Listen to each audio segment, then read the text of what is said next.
Alright boys, what's up? Welcome back to Let's Play Melty Blood Type Lumina, and man, I gotta tell you, the more time you spend enraptured in the Fate universe, or rather, no, sorry, not Fate, not currently, Type Moon in general, you find a lot more things out of nowhere that are just like, wow, I should really talk about this on recording at some time, shouldn't I? So, today, before we start today in earnest, yes, first of all, we're going to be starting us off with Noel. If you're on YouTube right now, you probably see the fact that this is the Noel video, but I want to quickly start with mentioning I have started reading the Melty Blood manga.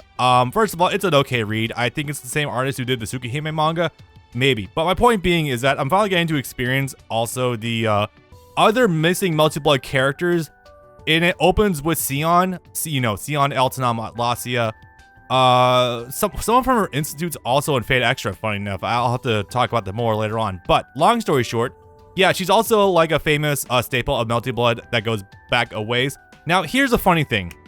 She never returned for this game, and I was told through some, okay, Nigel told me, and apparently the translation for it was from Rufumonger. I did not think I'd ever have to reference him again, but here we are. So, apparently there was a lot of returning veterans characters planned to return for Melty Blood Type Lumina at this game, but apparently, and I don't know how much, I haven't been able to cross-reference this exactly, so bear all this with a grain of salt, a huge grain of salt actually.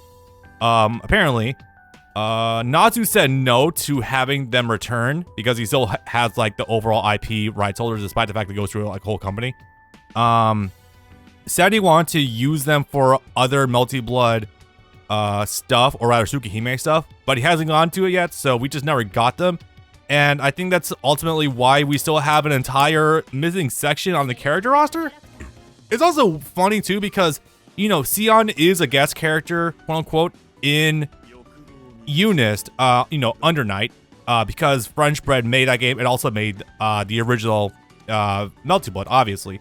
So the game's kind of like in a weird limbo where in order to get, I guess, more Melty Blood, you know, veterans like Sion that I mentioned before, we have to wait for Natsu to get off his ass and do stuff with them. But in order for that to happen, we have to actually, he has to get a semblance of time management, which, from everything I understand, is not the man's specialty. So, I don't know if that'll end up happening. Hell, maybe I'll just get into Eunice anyway just to play her. Who the fuck knows? Anywho, I hope I'm over a minute into video so I can swear now. Yeah, so that's a really weird thing. Is there anything from that bullet point I missed? Yeah, no, I guess that's pretty much everything. But yeah, I started reading the manga for Melty Blood so I can actually understand what all the hubbub for like Sion and others is. Oh yeah, Satsuki too. If you don't know, Satsuki is like one of Shiki's friends at school. She's the one with the brown hair. Looks a lot like another character from Fate, funny enough. Fate's Night, namely. And apparently she was turned into a vampire right in front of Shiki. Goddamn, that's kind of bleak. Also, I'm a little confused as to how vampires actually get made in this series, considering that a dead apostle is created when a true ancestor bites someone. But I thought when a dead apostle takes blood from someone, they just kind of disintegrate and die. I didn't know we actually got a subclass of vampires that are just regular vampires. I don't know. I'm only like 4 chapters into the Melty Blood manga, and it's like the pages are dense. So I don't know. I guess I'll get to that later on. Anywho, speaking of people that get turned into vampires, hey Noel. Okay, I also just learned something off stream. Can I do this without the game crashing on me? Because I was having some issues with this yesterday. I don't know, let's find out. Worst case scenario, the game just closes and I just go back. Can we do it? Hey, we did it. Okay, so let me just go to show you something really fast. I did not know that there are renders for Noel that appear to actually be from the Tsukihime reboot. Or remake? Retelling? I'm not sure what exactly we're classifying it as. But I saw these when I was looking for Noel for pictures. I'm like, huh, okay. I fucking AI art already. I didn't realize that she was actually a real character from the remake. I thought, from what I understood, I thought she was just from Type Lumina, but nah, these are renders that look like they're actually from the visual novel. And man, I can fix her, damn it. Okay, let's continue. First of all, is game going to crash when I switch back? No, okay. It was just, I guess it was just a problem I was having with Yu-Gi-Oh last night. All right, so Noel, let's go ahead and start her. Yes, I have all of her missions done. Oh, before we begin to, sorry, I know, I'm beating around the bush pretty heavily right now. Bob, get to the fucking game. I'm working on it. Trust me. But unfortunately, this is like the only time we'll be able to talk about Melty Blood for a goddamn while. So let me go ahead and show you one more thing. I wasn't wrong. I did actually have over 100 hours combined on Melty Blood so far. I'm not sure about last time. It only showed 25 hours for my playtime. Yeah, 75 hours. There we go. I didn't steal it for anyone. That actually is my playtime. Okay. Just to show you that I have been so much more invested in doing this game than any other fighting game I've done in a good long time. That's a lot. So the 75 hours there, that's just on Steam. I've also put like probably 30 hours on the PS5 version, so, you know. Anyway, hard mode, yes. Let's go ahead and begin proper. And I'm surprised it only took you a month to find Roa. He's not doing a good job.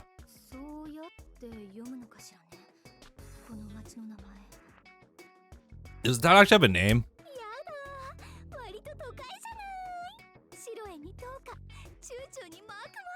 Alright, so I don't think I need to explain much about Noel up front. What you see is kind of what you initially get. There's no deep backstory from what I initially know, unless there is. I'm unaware. So first of all, Noel, 27 years old, well above the legal age limit. Yay, we can look at her without feeling guilty about this. Woo! Also those hips. Goddamn. Yeah, I got mouse. Ooh.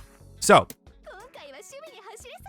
Noel is another member of the church. I believe she's also from the burial squadron, burial committee, the burial agency. That's what it was. The same one CL is a member of.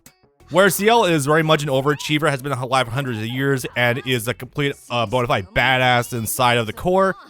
Noel is kind of dragging her heels and doesn't have much in the way of, well, motivation and whatnot, and legitimately makes her one of the most endearing characters in its entire show. I'm not gonna lie, the overworked office worker trope is never really one that gets old to me. Maybe I'm just a basic bitch. I can't really tell, but no, oh my god, look at her. She's so cute. I mean, she openly said, she's vindictive to a capacity. She openly likes finding weaker opponents, so she knows she's gonna have a fun time or an easy time and doesn't like overworking herself. I respect it, really. But it makes me wonder, how the hell did you get involved with the burial agency if you're gonna, you know, end up just kind of half-assing everything? I don't know. I feel like you may have you jumped up a little too high. All right, let me see. So Noel's general strength, she's really easy to use. In fact, she was one of the characters that was like made for this game for beginners, because legitimately, first of all, stand heavy, huge range. Crouch heavy, huge range. Jump heavy is also kind of unfair too. I think a lot of players will say that she's kind of got a cheeky jump H, where like for some odd reason, their jump H is like one of their best buttons because it just trades with everything. Oh wait, no, I can block that. I didn't even react to that. I was just like, oh shit, okay. Cool, nice. Yeah, Noel is genuinely like, if you want to pick up this game for the first time, I remember when Sejam was getting into Melty Blood, he was like, I'm going to pick the Lance Lady, and that exact cadence. The man has a very funny way of talking, I like him. Anyway, so we're going to do a thing. Almost got it. If you know the term, you can kind of frame kill also with the jump. That way you're able to set up perfectly for a Wait, let me try a thing. Nope, okay. There we go. Ooh, trades. I probably should actually commit. Pressing a button. Ooh, fancy. I'm pretty sure there's a different combo extension you do in the First of all, Noel has a very flexible combo game. I'm just not good at using her because I haven't had time to practice her because, I mean, you do end up getting good with her because she has a boss rush mode, and those are, oof. Good for those degenerates in the church I work with. She's great. How can you not love her? Anyway, next up. What was I gonna talk about? Oh, shit. This was Roa. I should have had dialogue. So anyway, my point was, also, she's got 10 little black keys down there. There's a reason for this. It's because, on the one hand, she only has 10 of those per match. Sorry, round. I don't want to scare anyone. Now, the trade-off for having such a limited capacity is that they are incredibly strong. Like, legitimately, they can trade so favorably. Let me put them in a corner. Ooh. I didn't mean to double throw that.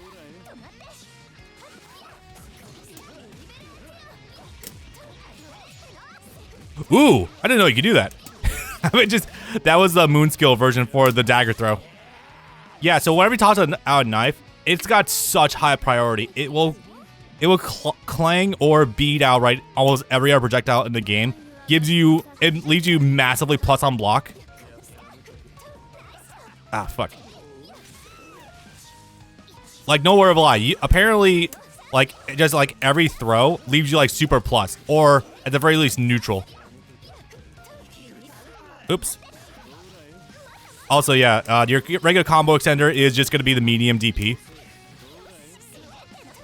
Let me go ahead and trade sides with him. Ooh, also the medium course to go back allows you to just kind of like stay at plus frames. Also, if you toss out the daggers when you're in the corner and your opponent tries to pop, you'll just fuck. I should have been a little bit faster. You actually just beat them their pops outright for Moonburst.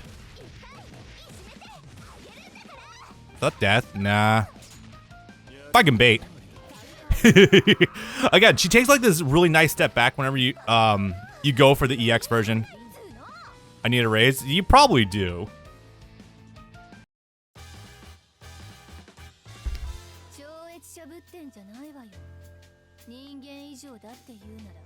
Then maybe you should find someone who isn't human to fight. There is someone like that he's looking for, actually. Anyway, yeah, chat, how are you doing today? Hope you've had a good week. Unfortunately, my wife is probably coming down sick right now, and I can kind of feel in my throat too, so hopefully I'm able to get a good amount of this game recorded before I go down sickies as well. Oh boy, the one who has chronic energy problems versus the one that is disciplined as fuck. Okay.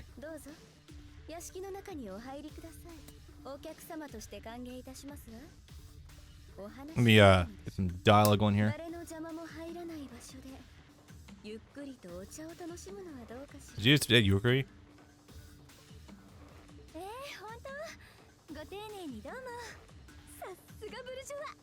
Ah, my mouse is appearing on the screen. Damn. I did not think that was gonna be a thing.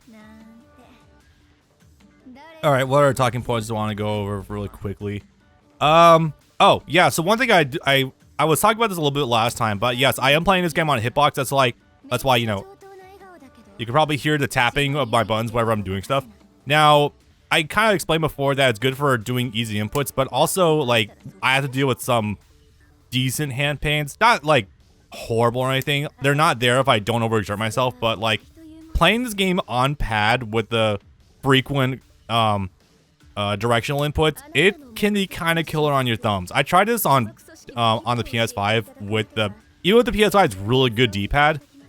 It's a little rough on the fingers after a while. Like, I had some pretty good hand pains after I was doing that for a little bit. So, yeah, I do recommend for anyone to pick up some kind of like newer version of like a hitbox or arcade so you can play this game. I recommend hitbox because hitbox is very easy to learn. Like, no joke. I think it took me like maybe a couple months in order to like really get accustomed to it. But now it's like anytime I'm playing a 2D fighting game, I am only using it. I think literally the only games I don't play using it is like 3D arena fighters like Dragon Ball Z or namely Tenkaichi or Soul Calibur.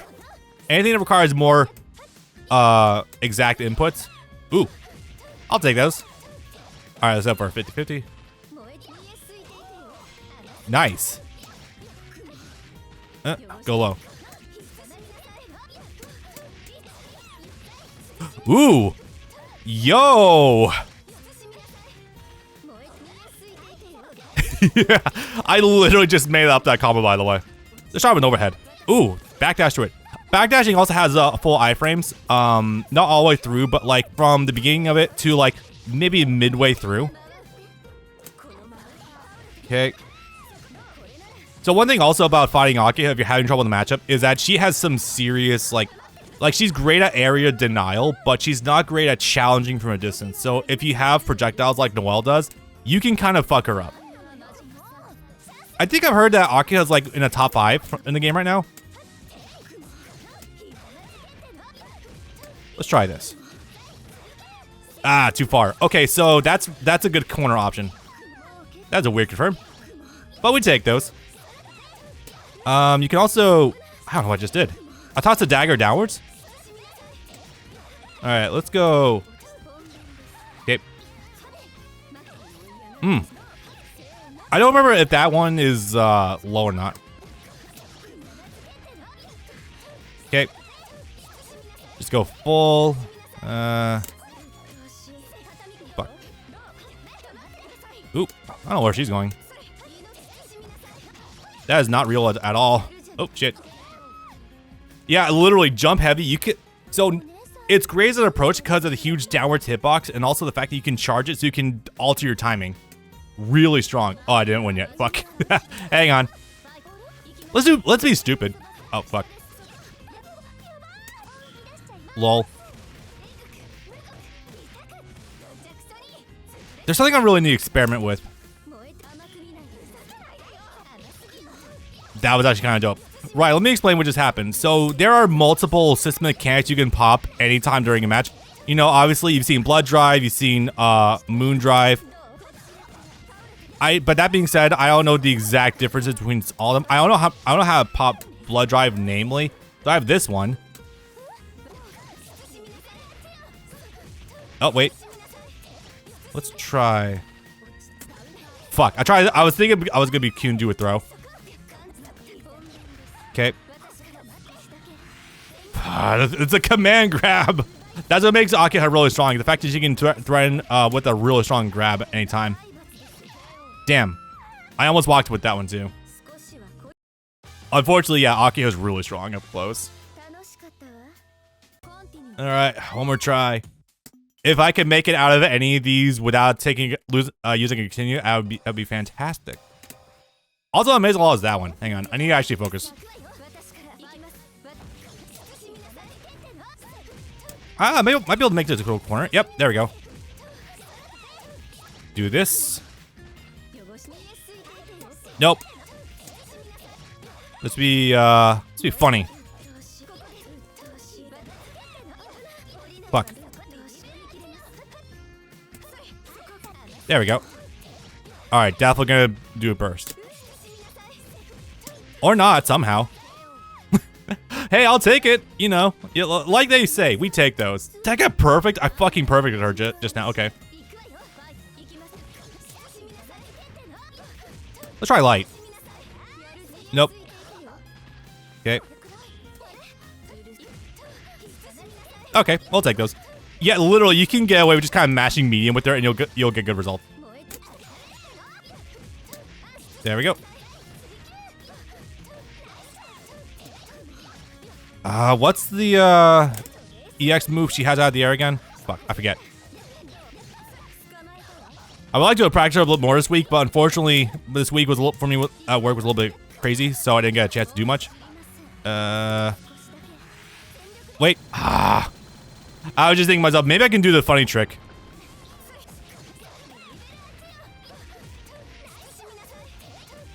Put her back in the corner.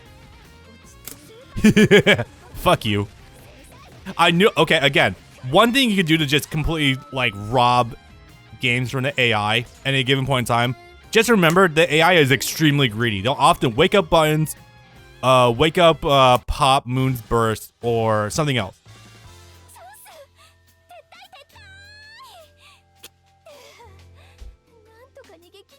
invisible attacks. Oh yeah, we kind of are touching on the fact that she can ignite things with her vision, but we're not really dwelling on it too much.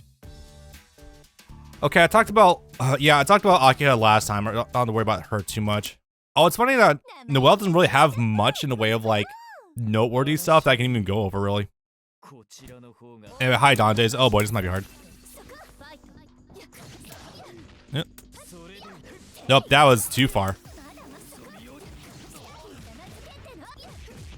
Go for this.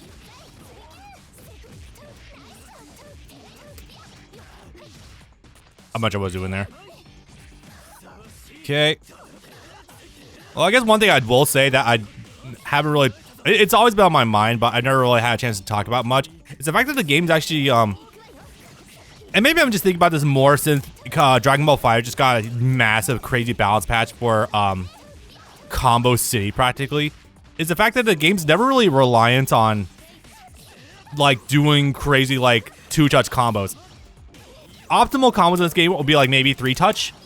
But, like, you still have plenty of opportunities to escape. So, despite how fast this game can be, and it can be very fast, I feel like it's never really that unfair. There we go. Let's do one loop. There we go. Oh. Funny, funny stuff. Just fighting to maintain a corner. But yeah, combos in this game never really go above like 40%. If you can push 35, you're doing pretty solid combos with... Nah, I'll say upper, like 40% is probably like what you can do if you burn a lot of resources and you like spend like dozens of hours learning your character specific combo rounds. Like, Akira could probably break that if she puts the time into it. But for the most part, you're not really worried too much about actually doing hard combos. In this game, is more so the name of the game is just pressure. Oh, hey. I was just guessing that one. Oops, throw. Okay. Oh, for record, she does have a DP. I just haven't been using it whatsoever because sometimes my mind's not even on DPs. It's more so on the mix between shields and whatnot. Boom, boom. I thought it was gonna trade. What? Okay. Yeah, I feel like because of the lack of emphasis on doing like super high damage combos, a lot of people can just kind of reliably pick up this game and just get into it. Of course, obviously, there's two barriers for people to do so. One is the speed, I get it. The other is the execution. Even though it's not high execution, it's pretty lenient with the cancel windows and buffer system. It's still kind of hard with all the directional inputs you're gonna be doing. It can be dicey, but there's nothing like really over the top for the inputs or anything. Hi, Seal. Steaming. All right. This could be fuck. I didn't hit confirm that one. Let's see. Yeah, keep this in the corner. Ooh, excuse me. Huh, that is register is low.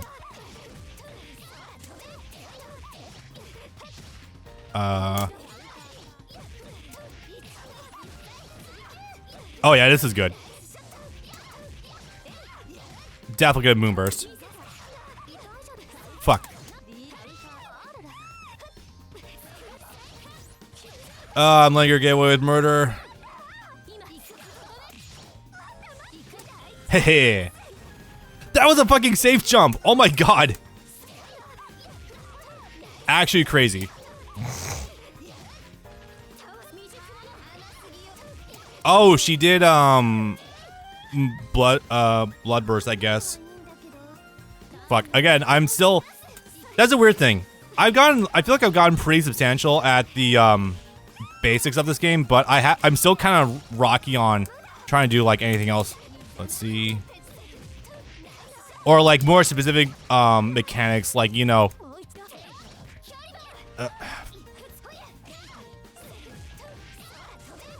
Sorry, the game is still moving fast. I'm trying to do commentary, it's just not working. Yep.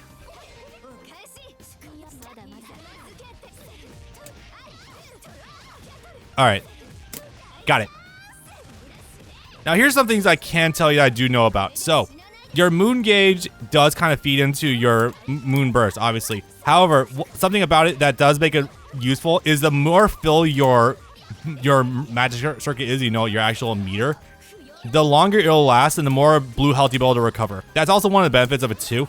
The safe wake up with the pop and whatnot, even though it can be baited, like, you know, the one burst system from Guilty Gear Strive, I forget the name of offhand.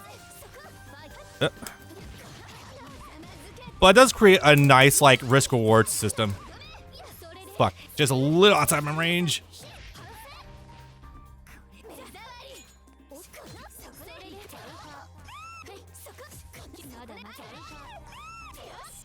Oh my god.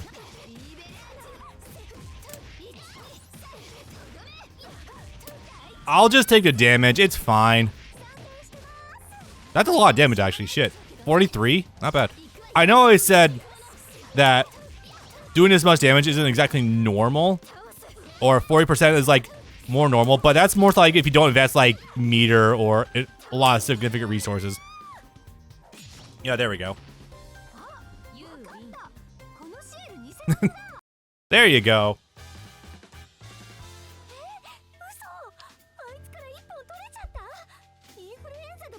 I like how she wins and immediately the imposter syndrome kicks in. Nice. Let's see. Oh, yeah, also, yeah, I guess to put a cap on that point I was talking about earlier, yeah, the game just luckily has a super low skill floor, but the skill ceiling is really high. I think also what makes this game a lot easier for new players too is the fucking auto combos. Again, I was saying before, I'm pretty sure that auto combos I think are good for fighting games, because it does allow for new players to just kind of mash their way into doing good stuff. Obviously, you want to learn the technical stuff at some point anyway, if you want to take the game remotely seriously, but it's never really a requirement. Oh, oh shit, that was sick. Do this to carry over to wall fully.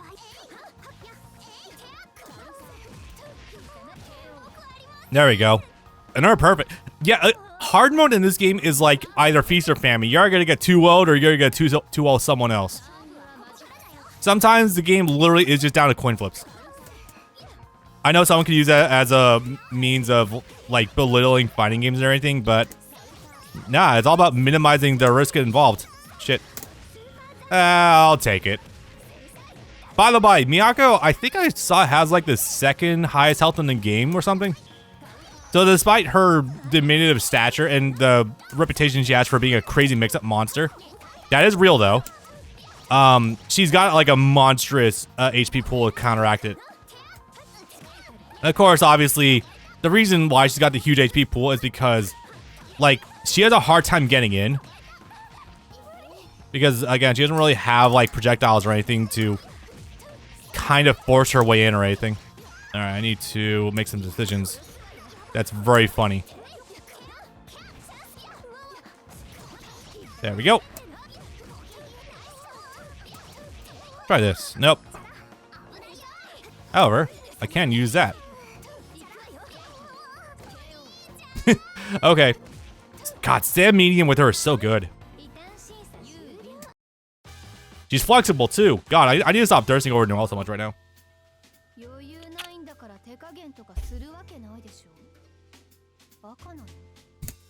Gotta love how frank she is, really. Alright, last up. And it's against our boy. I know we've gone multiple rounds against Vlav so far, and, well, he really is the most Castlevania design I've seen in a long time, huh?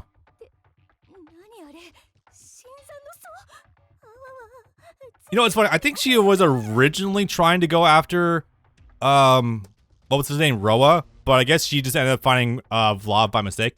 Also, God, I wish that were me.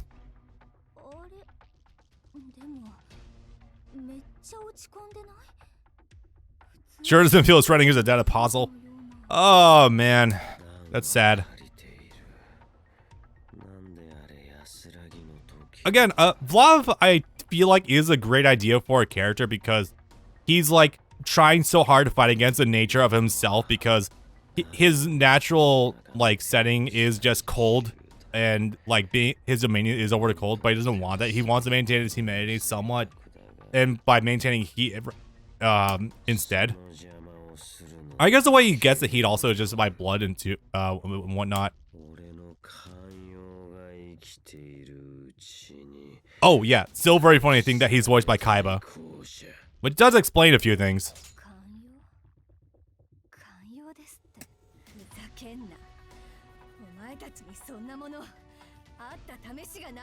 Hey, maybe we do have a reason why she joined the burial agency.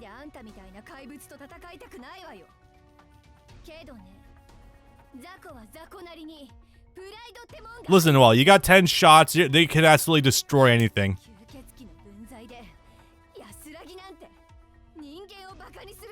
I mean, to absolutely okay, I just remembered a thing also from the manga earlier too, funny enough. Not the multiple manga, the old Tsukihime manga.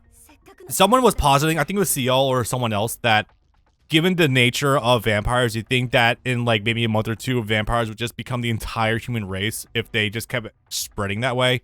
But nah, a lot of it actually does have to do with the fact that Arcade stems the tide by herself by just being like, nah, I don't like the taste of blood at all. Or she doesn't like the idea of it and would rather just not do that.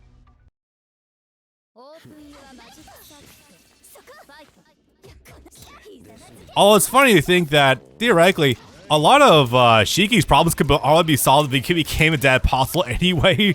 Just very funny thought. Oops, okay. Listen, AI is not gonna respect me. I'm not gonna respect it, so I'm gonna fucking mash. Nah. Right, so a quick refresh on Vlav. He does get a power-up on his projectiles come round 2 if he loses. Fuck, I should have mashed that. But if you maintain pressure up close,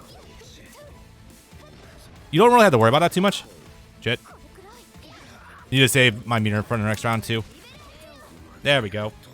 I'm gonna go for the big combo after this.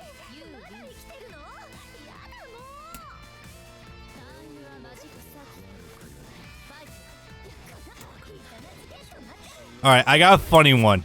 And I don't know if how many of you guys are going to get this one. But anyone here ever watch a show called Claymore? Or read the manga for it? Now, the way that Vlav doesn't like his natural state of being as a vampire does kind of remind me a little bit of Claymore. I'm not sure if because the Claymores themselves, like, would still rather be human than their inevitable fate to become awakened beings and whatnot. Or if it was because the Yoma in that show just didn't want to be them to begin with and sometimes try to fight their own desire to eat humans. It just kind of reminds me of that a little bit. Listen, man, at the end of the day, everything comes back to being a Berserk reference. That's really the long and short of it. And I'm not really wrong either. Maybe eventually I'll talk about the Tsukihime anime. I did watch that, and it was pretty terrible. Although it's got all the hallmarks of voice actors from the early 2000s. It's kind of hilarious. You know, let's see, Michelle Ruff, Steve Staley doing... Yeah, Steve Staley doing Shiki, Michelle Ruff doing Arcade. Oof. Jamison Price as Nero. We never got Nero in this game, despite the fact that he's the final boss, final villain of the main show. Weird.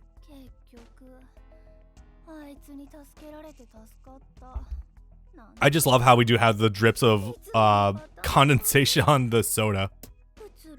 So I was going to talk about this too. I completely forgot. Little small detail also to be added to the, what was it? Right, so about the story that was added to this game with the DLC. Now, there was apparently a different version of the story that was here, but the sprites were not on the screen during that. It was literally portraits talking to each other, and I'm just sitting here thinking to myself, man, that would be rough to experience. Another damning indictment of the gaming industry these days as well, that we have to release games in such a fucking state that they can't quite... Oh, that's Satsuki from my class. Oh, no. Right, I remember that she was tailing someone here in Descending. You say that, but it looks pretty bright outside to me. Unless it's all just radiant bar light.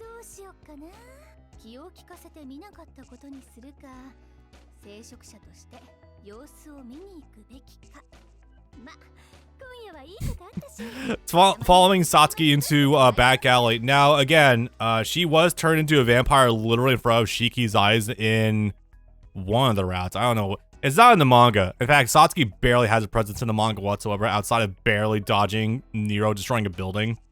That being said, yeah, I don't know if I do that, Noel.